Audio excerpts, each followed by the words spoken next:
forme? Ils t'ont posté où? Ça fait 4 mois que j'essaie d'avoir une réponse. Toi qui es habilité, tu dois déjà le savoir. J'en suis au même point que toi. J'ai pas plus d'informations. Ils vont sûrement nous le dire au dernier moment. Oui, qu'est-ce qu'il y a? Je m'appelle Ellison, lui c'est Harry Jarvis. On travaille pour le Morning Chronicle. On peut rentrer une minute? Je suis occupé là. Quand on est dans son lit, on se sent chez soi en sécurité.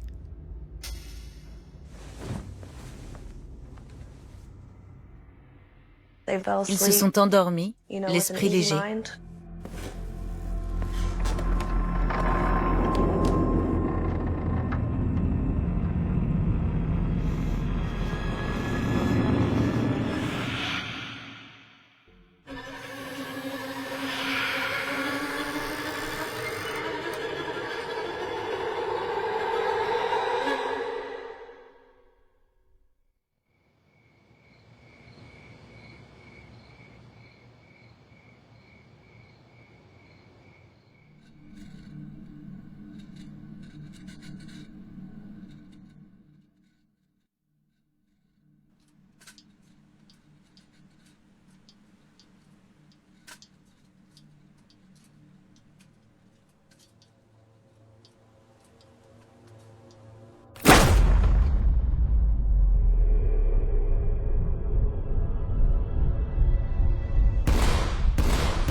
Urgence du comté de Bedford, Au j'écoute. secours, c'est horrible.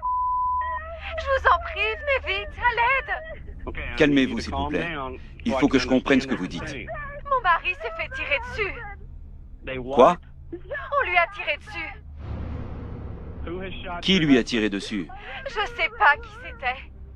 Il y a tellement de sang, il y en a partout. Quelqu'un exerce une pression sur la blessure? Non, je peux pas l'atteindre. Vous pouvez arrêter l'hémorragie? Je peux pas, je suis attachée. Vous êtes attaché? Oui. J'étais en patrouille vers 2 heures du matin. En général, c'est assez calme à cette heure-ci. Et là, je reçois un appel radio. Unité 3D au croisement du chemin de Redwood et de la route 64 Est. Il y a eu une agression à main armée. Je suis le premier adjoint au shérif à arriver sur place. Je me gare tout au bout de l'allée. Ça me donne un avantage tactique dans le cas où les assaillants seraient toujours sur place.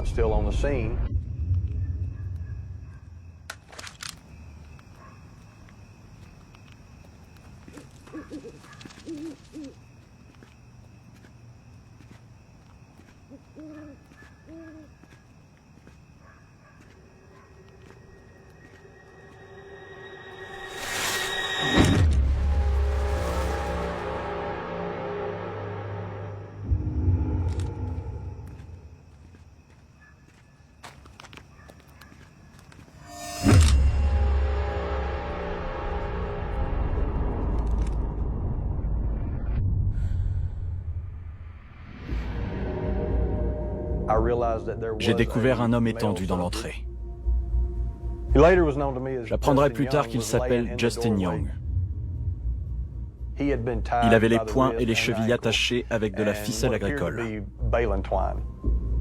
Le genre de ficelle qu'on utilise pour attacher les balles de foin.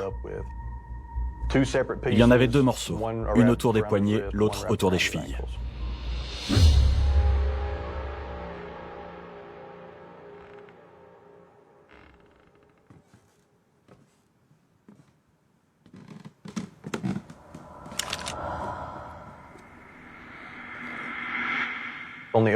De l'autre côté de la cuisine, il y avait une autre porte qui menait à la chambre. C'est là que se trouvaient Kimberly Ross et Bill Ross.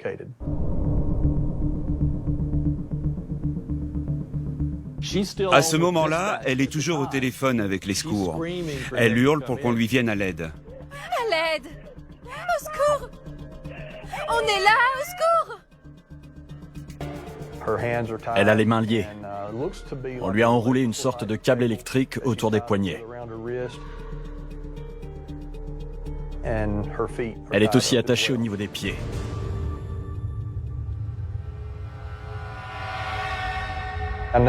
Je vois qu'il y a une grande tache de sang sur le lit.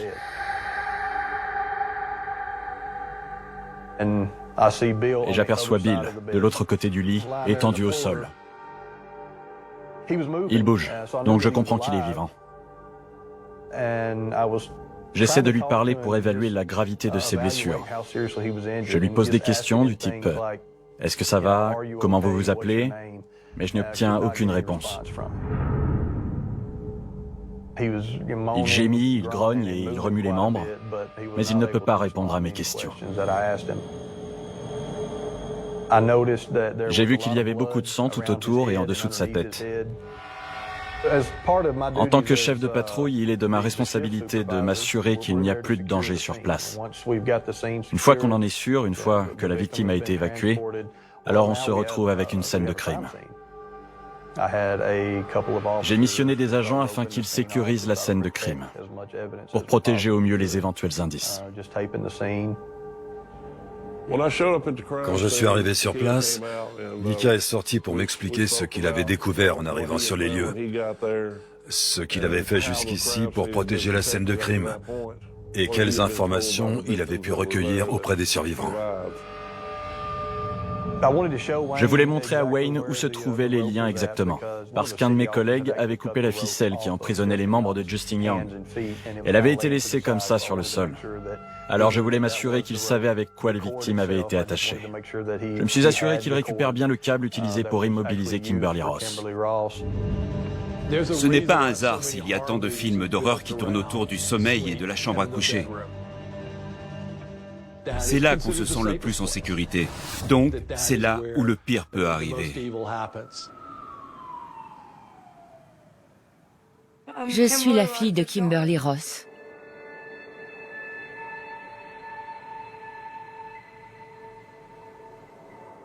Ma mère est née dans l'Indiana. Bill et elle se connaissaient depuis l'enfance. Bill était quelqu'un de très gentil. Il était toujours prêt à rendre service.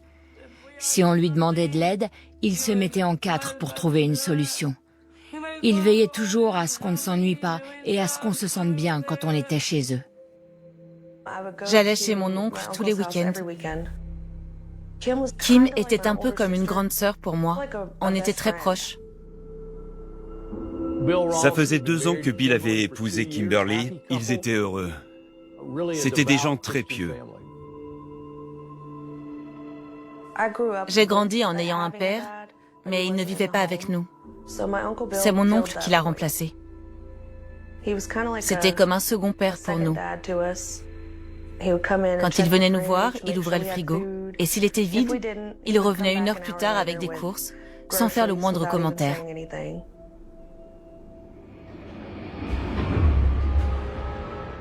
Bill est en vie quand les secours arrivent. Il se débat même avec force. Il ne comprend pas ce qu'il se passe.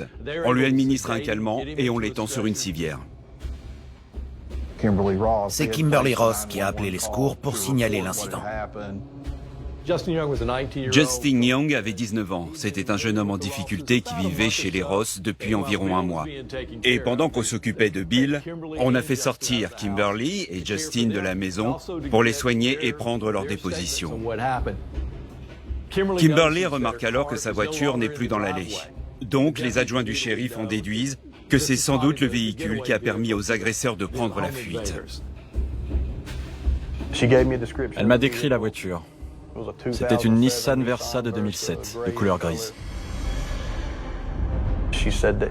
Elle m'a dit qu'elle et Bill étaient couchés et dormaient quand 2 hommes sont entrés dans la maison. Ils portaient tous les 2 un sweat noir à capuche, avec une sorte de cagoule de ski. Ils s'en sont pris à Kimberly et lui ont attaché les pieds ensemble, puis les mains.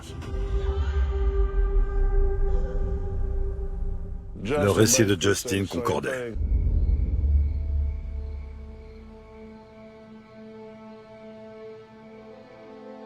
Justin me raconte qu'il a eu une enfance difficile et que Kimberly et Bill ont accepté de l'aider. Justin logeait chez Bill et Kimberly depuis un petit moment déjà. On peut entrer 1 minute? Je suis occupé là. Dans sa déclaration, Justin dit qu'il dormait. Professeur McBarn? Oui, qu'est-ce qu'il y a? Je m'appelle Ellison, lui c'est Harry Jarvis. On travaille pour le Morning Chronicle. Si vous ne voulez pas coopérer, on sera contraint de s'adresser au poste de police. Si on voulait éviter d'en arriver là, ce serait bien mieux pour tout le monde. Ne vous inquiétez pas, tout ça restera entre nous. Le type lui dit que tant qu'il se tiendra tranquille, personne ne lui fera de mal. Un autre homme arrive alors, et c'est là qu'ils attachent Justin. Il remarque que l'un de ces hommes porte des gants chirurgicaux violets et que l'autre porte des gants d'hiver. L'un des deux agresseurs avait récupéré une arme à feu dans l'armoire à fusil de la maison. C'était assez évident car l'armoire était restée ouverte.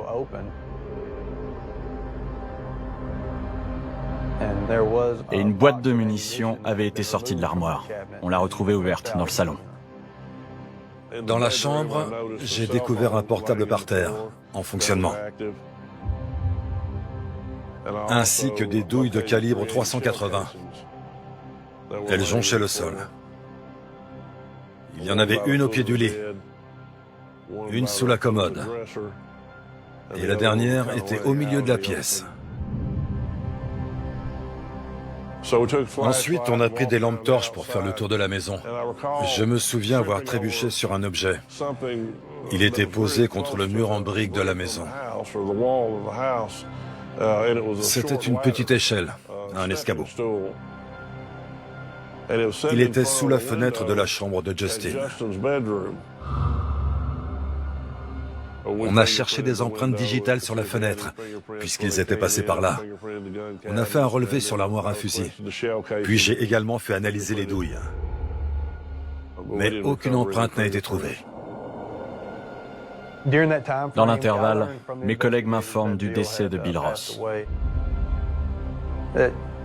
Ça change tout, parce qu'on ne parle plus de violation de domicile avec agression, mais de meurtre.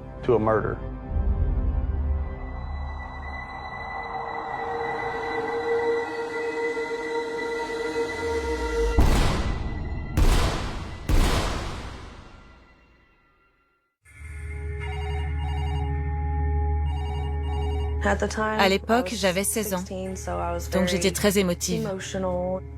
Notre mère nous a réveillés. Elle était paniquée. Elle nous a dit précipitamment, « Écoutez, votre oncle Bill est à l'hôpital, il faut que j'y aille. Je vous tiens au courant. » C'est tout juste si je comprenais ce qu'elle disait. Mais à sa voix, on sentait qu'elle était dévastée par le chagrin.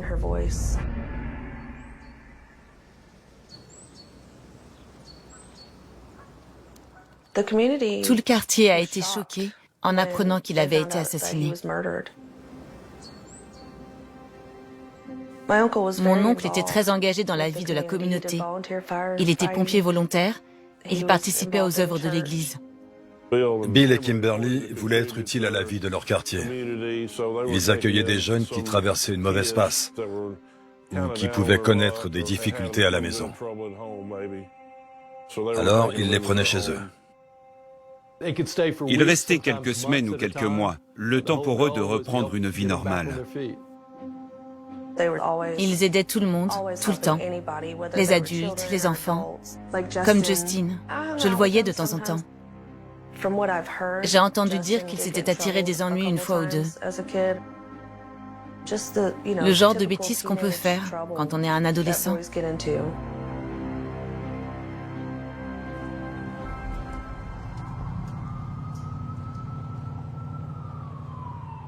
Il m'a semblé que le mieux était de m'entretenir tout de suite avec Justin et Kimberly. Ils venaient d'être les témoins de choses atroces qu'on avait infligées à un de leurs proches.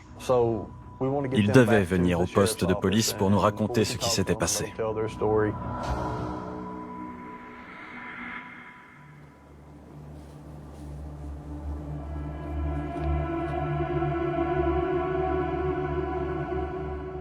On comprend difficilement ce que nous dit Kimberly Ross. Elle est bouleversée.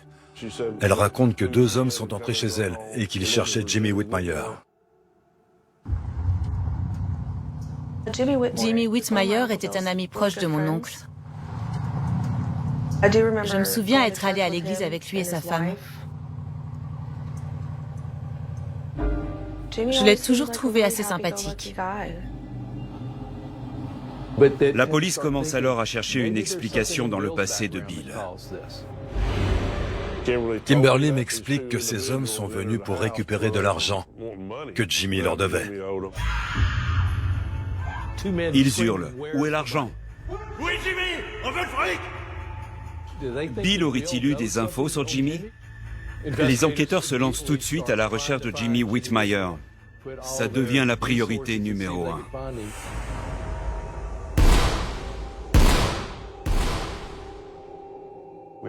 C'était un crime qui venait d'avoir lieu. On ne pouvait pas ignorer le fait que des criminels armés et dangereux étaient en liberté.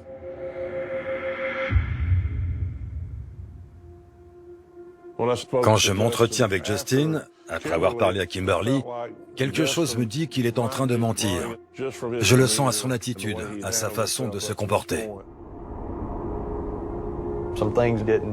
Il y avait des incohérences. Justin Young était attaché avec de la ficelle agricole, mais pas si bien que ça en fait. Il m'a semblé que les nœuds n'étaient pas si solides que ça. Alors je retourne l'interroger à ce propos. Je lui demande où est-ce qu'il était quand on lui a attaché les pieds. Il me répond « dans le salon ». Alors comment tu as fait pour aller jusque dans l'entrée? Et il ne dit plus rien. Je vois qu'il réfléchit un peu.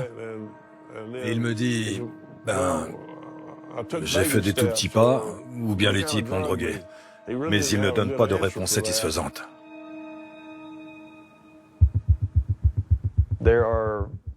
Quand les gens commettent un crime, c'est qu'ils ont une raison de le faire. On tue pour l'argent ou par amour. On ne débarque pas chez quelqu'un comme ça pour le tuer dans son sommeil. Je savais qu'il y avait autre chose derrière tout ça.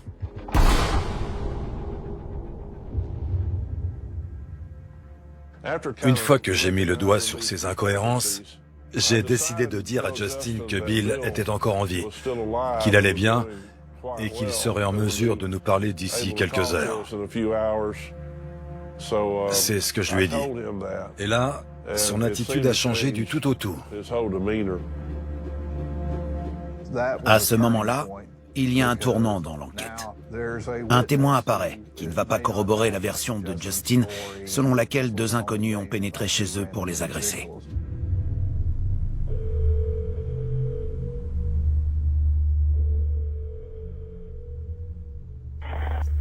Salut. Salut. Qu'est-ce que tu fais? Rien. Est-ce que ça va? Ouais, ça va. Qu'est-ce qui s'est passé? Dis-moi la vérité. C'est la... Tu y es pour quelque chose? C'est pas moi qui l'ai tué. Tu l'as vu se faire tuer? Oui. Donc... T'as quand même pas pu être aussi bête.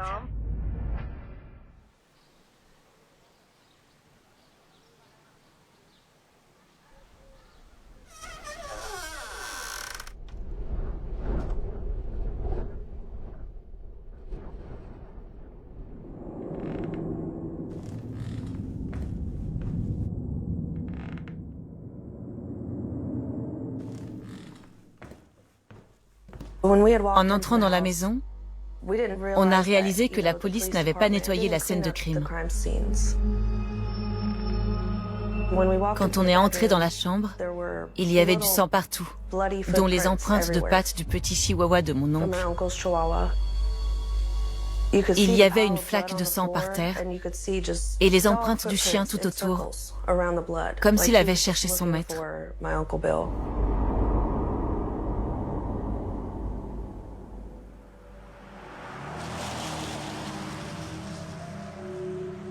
Justin était un des jeunes que Bill et Kim avaient pris sous leur aile. Je ne l'avais pas encore arrêté. Mais je lui avais dit que j'avais compris qu'il ne me racontait pas tout et qu'il était temps qu'il me dise la vérité.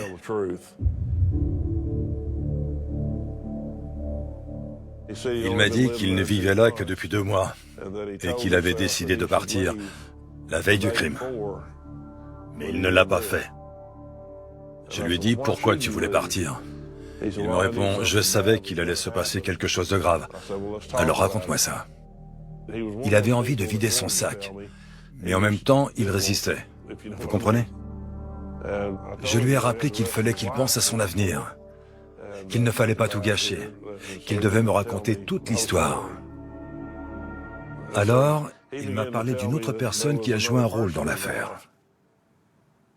Justin mentionne alors un nouveau nom, une autre personne impliquée, Megan Jones, qui d'ailleurs a elle aussi habité chez Bill et Kimberly avant Justin. La base de données de la police confirme le nom de Megan Jones. Elle est en liberté surveillée pour vol et elle fait l'objet d'une mesure d'éloignement demandée par une certaine Ashley Cook.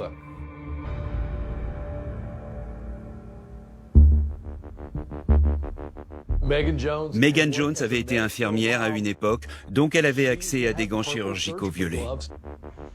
Tout le monde s'interroge alors. Ce serait elle le cerveau de cette affaire? Là, je lui ai dit, attends, il faut qu'on parle de Megan. À partir de ce moment, Justin s'est montré encore moins communicatif. Il était davantage sur la défensive. Au fond de moi, je sentais bien qu'il ne me racontait pas tout.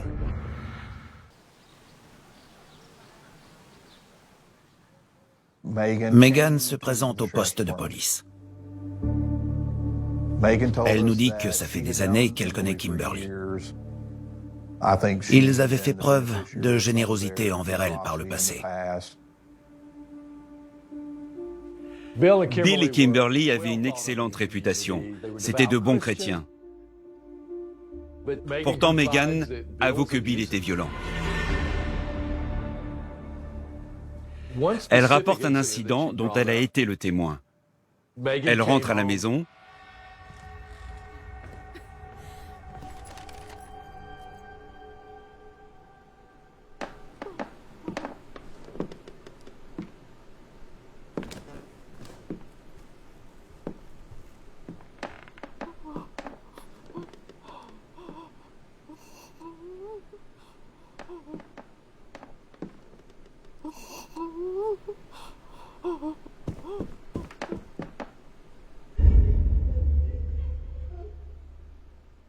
Et elle découvre Kimberly recroquevillée dans un coin, secouée de pleurs.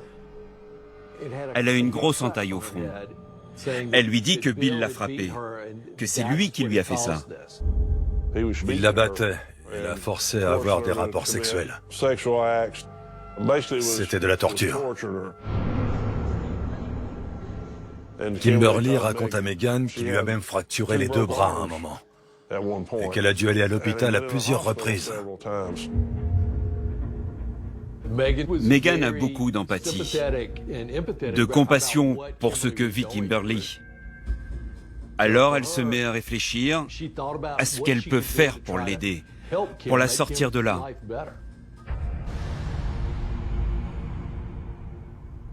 Megan veut protéger Kim. Aurait-elle payé ces deux hommes afin qu'ils éliminent Bill? La police enquête sur Megan et sur sa version de l'histoire. C'est là qu'ils tombent sur Ashley Cook. Megan nous dit qu'à un moment, elle a rencontré Ashley et qu'elles ont entamé une relation. Elles vivaient ensemble, dans un mobil-home, et elle nous confie que les Ross les aidaient financièrement pour payer le loyer, les charges, ce genre de choses. Megan explique comment Ashley est entrée dans la vie de la famille Ross. C'est Megan qui présente Ashley à Kimberly, qui deviennent rapidement amies. Megan confie à la police qu'elle et Ashley ont eu une grosse dispute une semaine avant le drame. Megan a dû quitter le mobil-home. Comme elle a un alibi pour la nuit du meurtre, Megan est hors de cause. Mais elle fait une révélation fracassante. Megan Jones affirme qu'elle a été témoin de plusieurs conversations entre Ashley et Justin, où ils envisageaient de se débarrasser de Bill. Les gens pensent être en sécurité chez eux, dans leur lit, quand ils dorment. Bill va se coucher ce soir-là, sans se douter qu'il va se faire assassiner. À ce moment-là, les enquêteurs ont changé leur fusil d'épaule. Il y avait beaucoup de fausses pistes dans cette affaire, beaucoup d'hypothèses qu'il fallait étudier.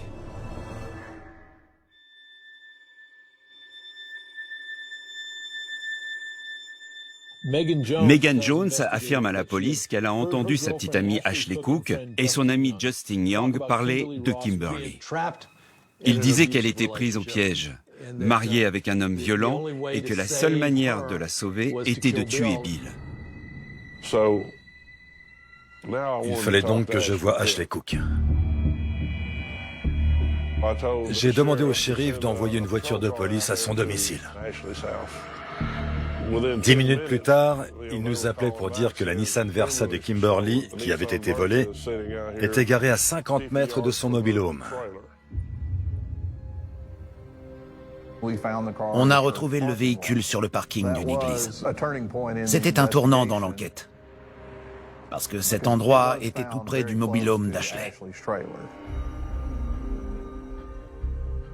J'avais un mandat de perquisition pour la Nissan Versa. On l'a donc fouillé à la recherche de pièces à conviction.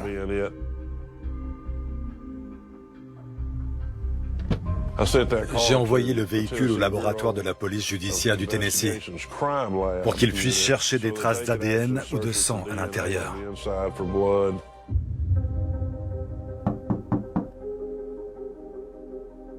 Avec un enquêteur du bureau du shérif, nous nous sommes présentés au domicile d'Ashley. Elle était au lit, elle dormait. Elle nous a ouvert. Nous avons parlé quelques minutes. Je lui ai exposé le motif de notre visite. J'ai fait surveiller le mobil-home pendant que je faisais établir un mandat de perquisition. Et j'ai emmené Ashley au bureau du shérif.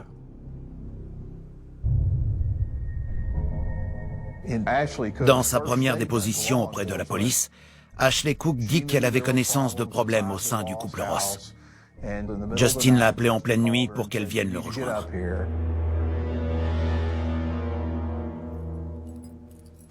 Elle est allée chez eux. Elle n'est pas entrée dans la maison. Justin lui a donné les clés de la voiture et lui a simplement dit qu'il fallait qu'elle parte avec. Et c'est ce qu'elle a fait. Elle a même ajouté qu'on pourrait trouver les clés dans son mobil-home. Ce qui était vrai d'ailleurs. Elle sous-entend que Justin a joué un rôle dans le meurtre. Les enquêteurs ne la croient pas. Ils estiment qu'elle ne leur dit pas tout. Ils essaient de lui mettre davantage de pression. Ils lui disent que même si elle n'est pas entrée dans la maison, elle est tout de même complice de meurtre. Mais elle tient bon. Elle maintient sa version. L'agent Wesson savait qu'elle ne disait pas toute la vérité. Alors, il l'a laissée seule un moment. Ashley, qu'est-ce que tu as fait? Pourquoi, Ashley? Pourquoi? S'il te plaît, dis-moi pourquoi. Je peux pas t'en parler au téléphone, maman. Tu sais de quoi tu es accusée, tu te rends compte? Oui, je me rends bien compte. Tu as peur? À ton avis, maman? C'est un meurtre avec préméditation. Comment ils peuvent t'accuser de ça si ce n'est pas toi qui as tiré? Dans quoi tu t'es laissé entraîner?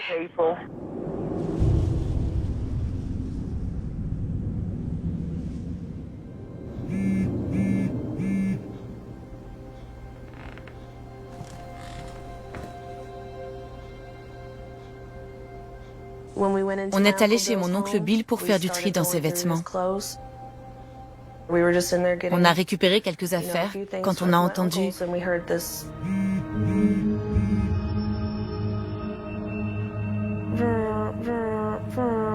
Et ça a recommencé.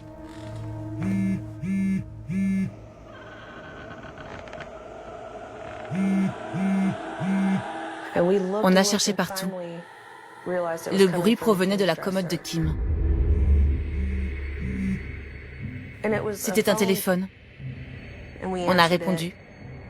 C'était un homme qui voulait parler à Kim. Il disait être son fiancé. Elle était mariée à mon oncle à l'époque. Alors découvrir qu'elle avait un petit ami, étant donné qu'on était devenus très proches toutes les deux, ça a vraiment été un choc pour moi. Je n'aurais jamais cru ça d'elle. L'homme vivait en Oklahoma. Il lui avait envoyé beaucoup d'argent, plusieurs milliers de dollars.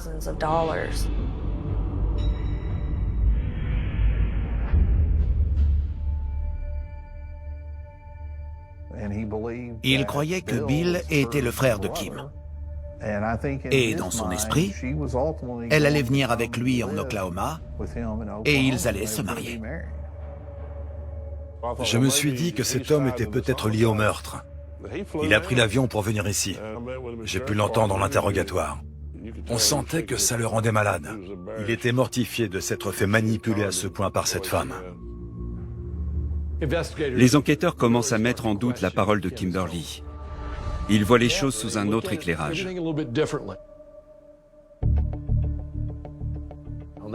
Ils retrouvent son ex-mari, William Galloway. Je m'appelle Bill Galloway. Je suis l'ex-mari de Kimberly Ross. Nous avons été mariés pendant 14 ans. Pour moi, c'est une menteuse pathologique. Même quand la vérité l'arrange, elle ment. C'est à ce point. Elle est allergique à la vérité. Elle passait son temps à m'accuser de la battre. J'ai été arrêté 9 fois pour ça. Mais c'était faux. Elle mentait. C'était pas une idiote. Elle était intelligente. Si elle avait mis sa cervelle au service du bien, elle aurait pu aller très loin. Un shérif m'a appelé. Je lui ai dit, vous savez quoi? J'ai vécu avec cette femme.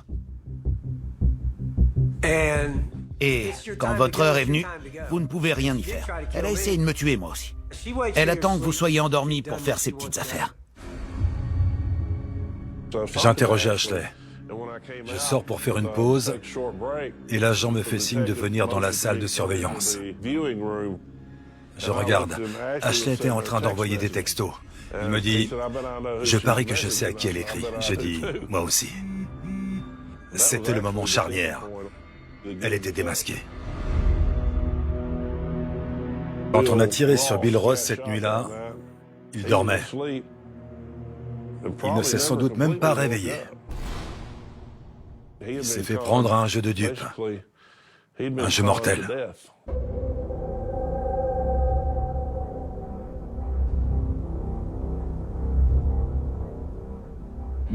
Ashley ignore que la police a récupéré le téléphone de Kimberly, la femme de Bill. Et les textos qu'elle a envoyés arrivent sur ce téléphone. Il y a notamment 2 messages qui ont compté dans cette affaire. Le premier disait « Vous avez tous parlé et maintenant je vais aller en prison ». Et le second « Si tu ne viens pas me sortir de là, je vais tout leur raconter ». Elle allait plonger pour meurtre. Et elle n'avait pas l'intention de plonger toute seule. Je lui ai dit « Et si tu me disais la vérité ?» Et c'est ce qu'elle a fait. Kimberly avait raconté à ces 2 gamins que Bill la battait.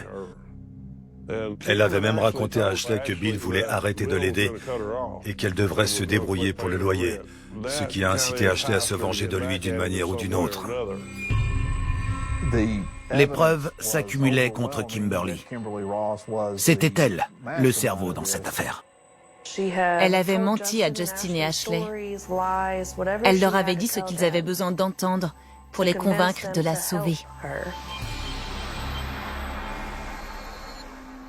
Le soir du meurtre, Ashley a pris un taxi jusqu'au Golden Gallon, une station-service qui se trouvait à moins de 500 mètres de chez Bill et Kimberly.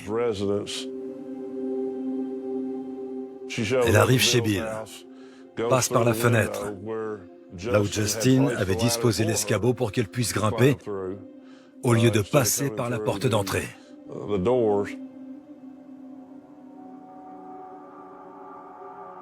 Puis, ils exécutent le plan dont ils discutaient tous les 3 depuis quelques jours. À savoir, Justin charge le pistolet pour Ashley, il lui montre comment tirer, et il lui donne l'arme. Bill, quant à lui, dort déjà. Il est sûrement au beau milieu d'un rêve. Elle entre et elle tire.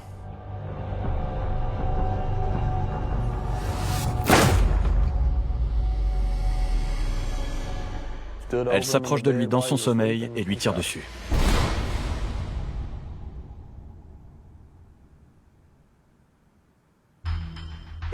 Ashley a aidé Justin à s'attacher avant de partir.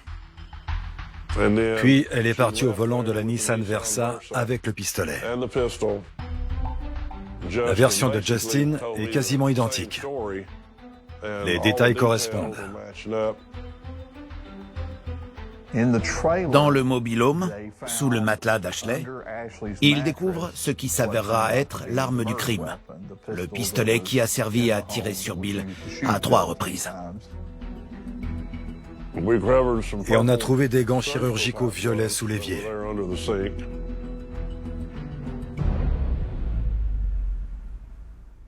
Ne filmez pas mon visage, c'est illégal. Les 3 suspects dans cette affaire de meurtre sont conduits par la police à la prison du comté de Bedford. Pourquoi vous avez fait ça? Il doit y avoir une raison. Il me battait sans arrêt. Il me violait. Qui a tiré? Ashley. Il s'agit d'Ashley Cook, Bonjour. une amie proche qui à présent compte parmi les suspects. Et voici le 3e suspect, Justin Young, 19 ans. Selon la police, il vivait chez les Ross. Il n'a pas apprécié mes questions. Allez vous faire voir, c'est tout ce que j'ai à dire. L'enquête a amené la police à écouter les enregistrements des appels passés par Ashley, Kimberly et Justin depuis le poste de police.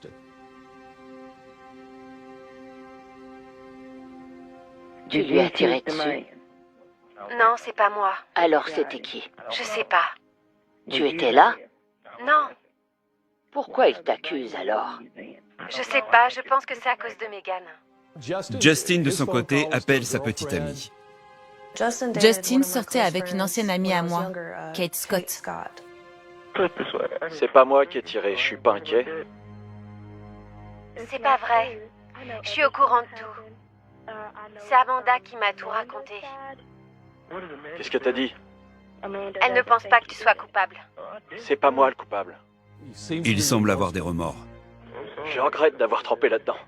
T'inquiète pas. Ça va aller.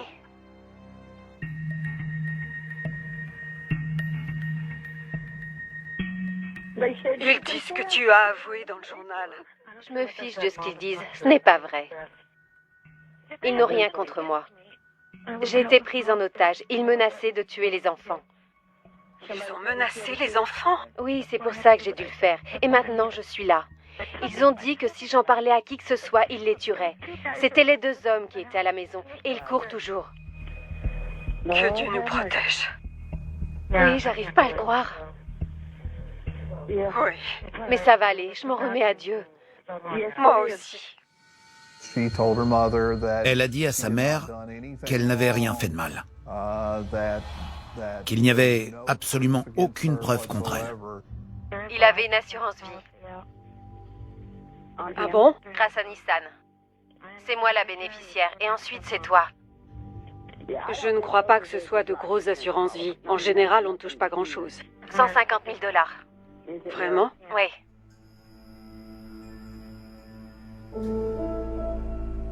La police a voulu vérifier ces allégations de violence conjugale. Ils n'ont trouvé aucune trace d'appel provenant de leur domicile concernant ce genre de problème, aucune agression. Il n'y avait pas non plus de signalement de passage aux urgences ni aucune admission à l'hôpital. Il n'y avait aucune preuve que Bill ait jamais maltraité Kimberly d'aucune manière. En réalité, d'après ses collègues et ses amis, Bill travaillait d'arrache-pied pour offrir à Kimberly tout ce qu'elle lui demandait.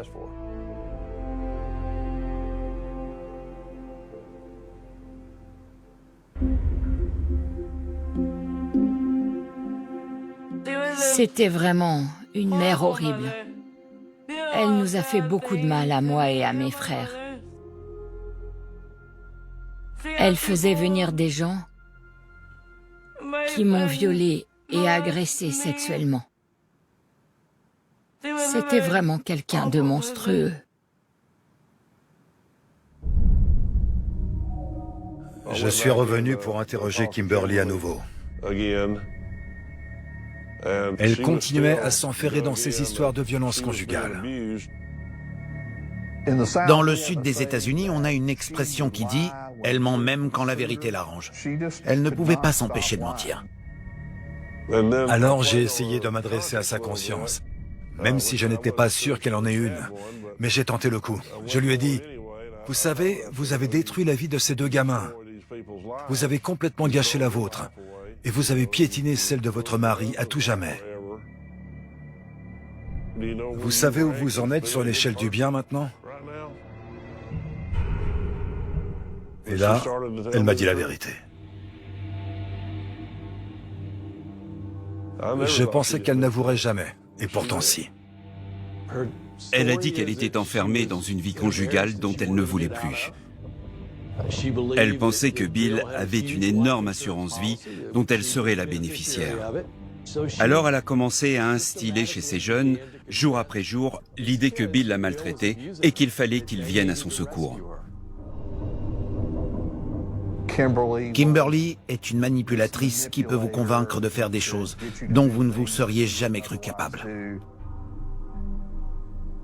Elle avait dit à Justin qu'il déménagerait en Oklahoma, qu'ils laisseraient tout ça derrière eux. Là-bas, ils allaient pouvoir se construire une nouvelle vie. Ashley a nié toute implication, malgré les aveux de Kim. Justin regrettait sincèrement et il était prêt à témoigner contre Kimberly. Il avait aussi accepté de témoigner contre Ashley. Et c'est ce qui s'est passé. Justin n'a écopé que de 35 ans de prison en témoignant contre ses complices. Kimberly a été condamnée à perpétuité. Lors de son procès, la défense d'Ashley a consisté à dire qu'elle avait agi sous l'emprise de Kimberly Ross, sous sa contrainte. Elle a été condamnée à perpétuité. Je pense que Kimberly Ross était persuadée de pouvoir convaincre n'importe qui de ses mensonges. Et elle mentait tellement qu'elle y croyait elle-même.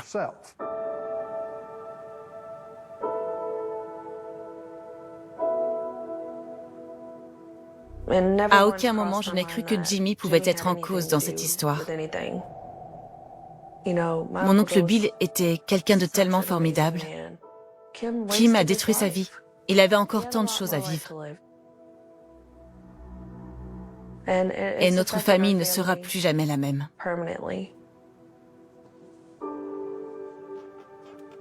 Quand mon oncle est allé se coucher ce soir-là, il pensait se réveiller le lendemain, comme d'habitude, avec sa femme à ses côtés. Il n'avait pas idée que peu après s'être endormi, il allait se retrouver le corps criblé de balles. Si Kimberly fait une demande de mise en liberté, je demanderai à la justice de ne pas la lui accorder. Si jamais elle sortait de prison, il faudrait qu'on disparaisse. Excusez-moi.